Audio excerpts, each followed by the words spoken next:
Voici la correction de l'exercice 43, page 126 du livre Hyperbole. Dans cet exercice, on demande d'étudier les variations d'une fonction h, d'en déduire ensuite son signe, en justifiant grâce à son tableau de variation, puis enfin de déterminer la position relative de deux courbes, l'une étant la fonction x au carré, l'autre étant la fonction x au cube sur l'intervalle 0,1. Donc dans un premier temps, on vous demande de dresser le tableau de variation de la fonction h. Pour cela, il faut calculer la dérivée de la fonction h. Donc h est dérivable sur 0,1, elle est même dérivable sur r, et sa dérivée vaut h' de x égale la dérivée de x au carré, c'est 2x, la dérivée de moins 3x au cube, c'est moins 3x au carré. Il va être plus intéressant d'avoir la forme factorisée. Ça va nous éviter à calculer le discriminant pour pouvoir ensuite trouver les valeurs. On peut factoriser par x, il reste 2 moins 3x. Et donc à ce moment-là, h' de x vaut 0, si et seulement si, ou x est égal à 0, ou 2 moins 3x est égal à 0. C'est-à-dire x égale 2 tiers, moins 2 tiers, non 2 tiers.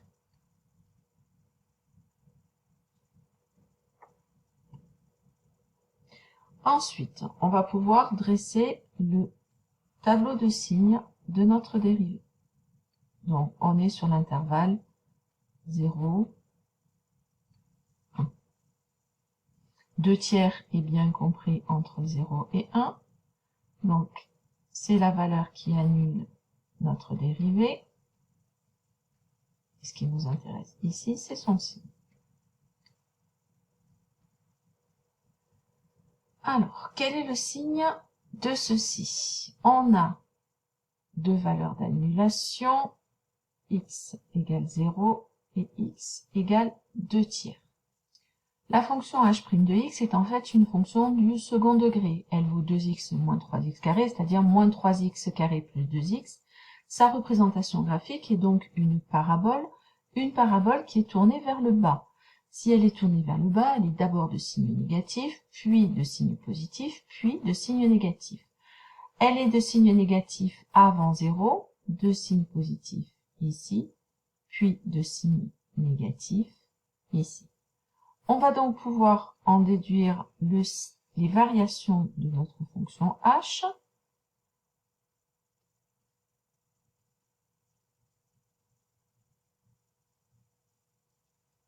Si notre dérivée est positive, ça veut dire que notre fonction h est croissante. Si notre dérivée est négative, c'est que notre fonction h est décroissante. Il nous faut calculer les valeurs h0, h1 et h de tiers. h de 0, c'est 0 au carré moins 0 au cube, ça fait 0. h de 1, c'est 1 au carré moins 1 au cube, ça fait 0 aussi. Donc on a 0 ici, on a 0 ici. Et il nous reste à calculer h de 2 tiers. C'est 2 tiers au carré moins 2 tiers au cube, ce qui fait 4 neuvièmes moins 8 27e. Si je mets au même dénominateur, c'est-à-dire 27,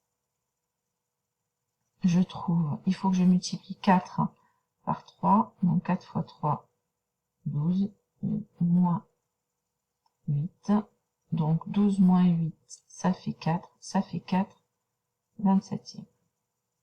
Donc ici, la valeur est de 4 27e. La valeur de 4 27e est en fait le maximum. Dans la question B, on demande de justifier que pour tout nombre réel x de l'intervalle 0, 1, la fonction h de x est supérieure ou égale à 0. Donc je vous ai remis ici le tableau de variation que l'on vient de trouver, afin de pouvoir répondre à la question. Alors, Pourquoi h' de x est supérieur ou égal à 0? Ben, on constate que sur l'intervalle 0, 2 tiers, h est croissante.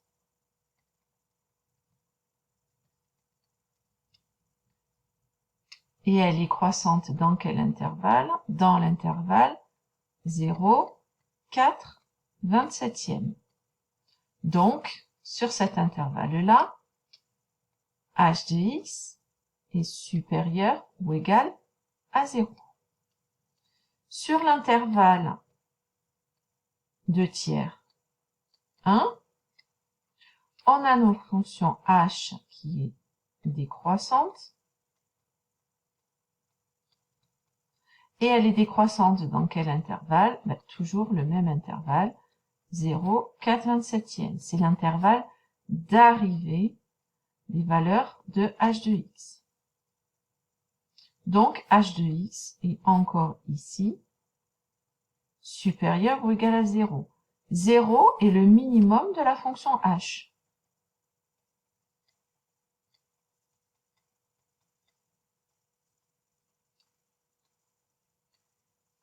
Sur l'intervalle 0, 1.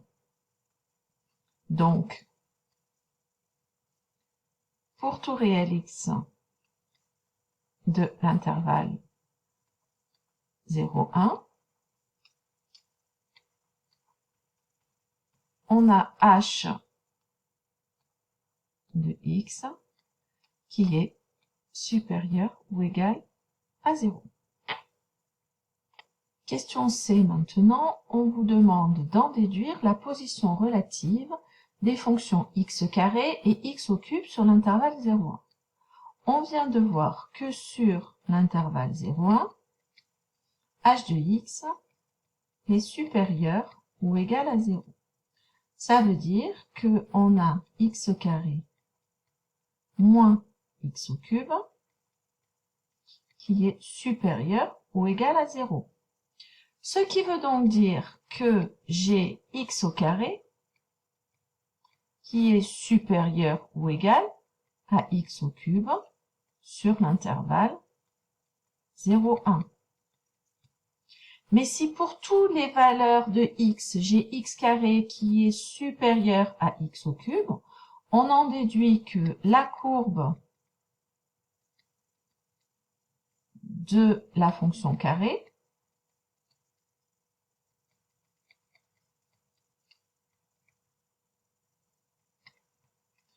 se situe au-dessus de la courbe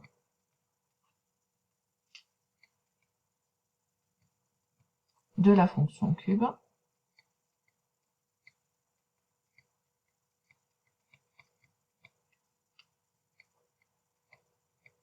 sur l'intervalle 0,1.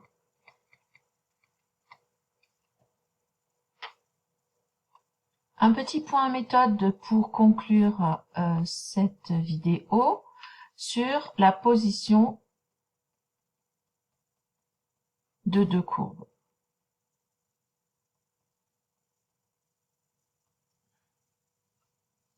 CF est au-dessus de CG si et seulement si f de x est supérieur ou égal à g de x. CF est au-dessous de CG si et seulement si f de x est inférieur ou égal à g de x, et CF et CG se coupent